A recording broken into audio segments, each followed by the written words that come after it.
Welcome to week 9 of the Me and White Supremacy virtual pilgrimage. I'm Reverend John Borthwick, and I'm the minister at St. Andrew's in Guelph, and I'm inviting my congregation to join me on this virtual pilgrimage through the book by Layla Saad, Me and White Supremacy. And we're at week 9.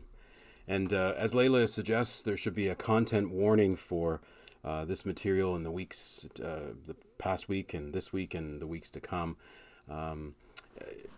Not to use her words, but in my words, it's essentially, this is white privilege speaking. In my own ignorance, in my not fully understanding everything, in my my work in progress kind of being on this journey towards and seeking to understand better anti-racism, I am aware, and Layla's obviously aware, that as we talk about some of the things and the subjects that we're going to speak about, those in the BIPOC community can be harmed, hurt, triggered, frustrated, can confirm a whole bunch of things that they as a community already thought, that white privilege thought, or wasn't aware of, or dismissed, or all those kinds of things. So I just offer that as a content warning as I begin today. And if you'd rather not listen to a white guy talk about anti-blackness today, then by all means give this video a miss. But that's the subject for today, and it'll be the subject for the next few weeks as the journey through the pilgrimage goes through tackling this conversation around anti-blackness in specifics. And Layla makes the case that anti-blackness is something that needs to be discussed within and maybe as a part of the conversation around anti-racism. And it is because it is unique. It's a unique form of discrimination and violence and harms that are imposed on and are impactful to Black people very specifically. And so this week, the conversation in week 9 is about what is anti-Blackness against Black women. And I'm trying to seek to be honest and to be transparent as I journey through this virtual pilgrimage with this material. As I listened to this chapter and reread it, I found myself having to go back several times to think through what this chapter uncovered for me. And I think what I found was all my white privilege, all the things within me were starting to fire off as I listened and as I read and as I reread and as I re-listened to this chapter around anti-Blackness against Black women. I found myself saying things like, no, I don't think that way. I don't hold that perspective. No, I don't think I treat people differently. No, I don't get angry. I don't do this.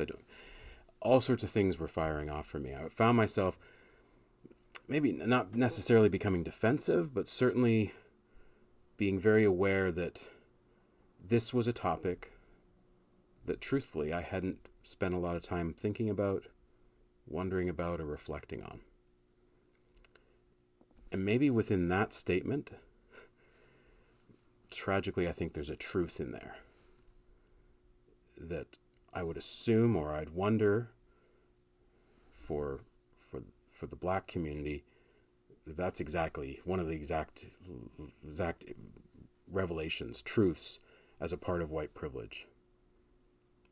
That I don't think about how Black people, and Black women specifically, are represented in our culture. She makes a reference to an actor, a Hollywood person who is in films and in TV and things like that. A Black woman who shares her story as a part of receiving an award, and sort of reflects on within that the representation, not seeing myself in these kinds of projections. Or if you see yourself in those projections, it's in a very typecast kind of way. And as I do this work of anti-racism, as I do take this journey and this pilgrimage for myself personally, and invite you to do so as well, I'm beginning to find more and more the ways in which I need to watch and consume material that I read and what I watch with a much more critical eye, with a much more awareness as to what I'm watching, what messages are coming in from that.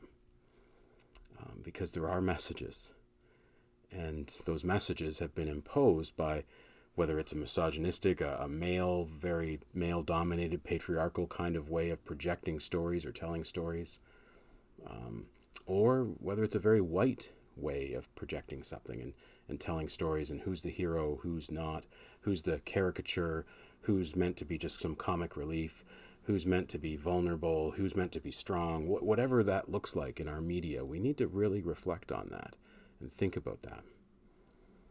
And as a part of doing the work, advocating more strongly to see more fulsome characters. It shouldn't just be that we put someone on who's different from maybe the main character, and different racially perhaps, just for the sake of either comic relief or for the sake of something, to put something different. But it's very cardboard. It's very just one way of thinking of a person, and that's really not the fullness of that person. They don't get to be a whole person like everybody else. And really, I think that's the work of inclusion and diversity. It's that everybody has an opportunity. Every human being has an opportunity to bring their full self into whatever situation they have in life, wherever they encounter that.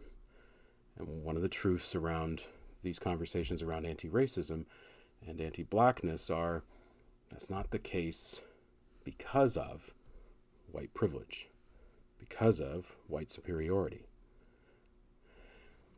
And so I guess what I'd say this week for myself, I need to continue to unpack some of what I've read in this chapter and what I've listened to. I will go back and read and reread it again and begin to start to see the things that I didn't pay attention to or I haven't been thinking about in the same way. I need to do that a little more. I like how Layla puts it. She says anti-blackness needs to be excavated, confronted, and owned in order to practice anti-racism. And so, to be honest, as I'm on this journey, week 9 of the virtual pilgrimage of me and white supremacy, I'd say today's chapter really pointed out some important excavation work I need to do within my own soul and my own self. And so I'd invite you to do the same. And maybe you've already done that excavation work, and that's awesome. Then I guess the next step is confronting it. Knowing what's within you and confronting that. And then maybe taking the next step. Not maybe, but actually taking the next step and owning it. And then doing that work of practicing anti-racism. So here's to doing what is right and not what is easy in our lives. We'll talk again next week.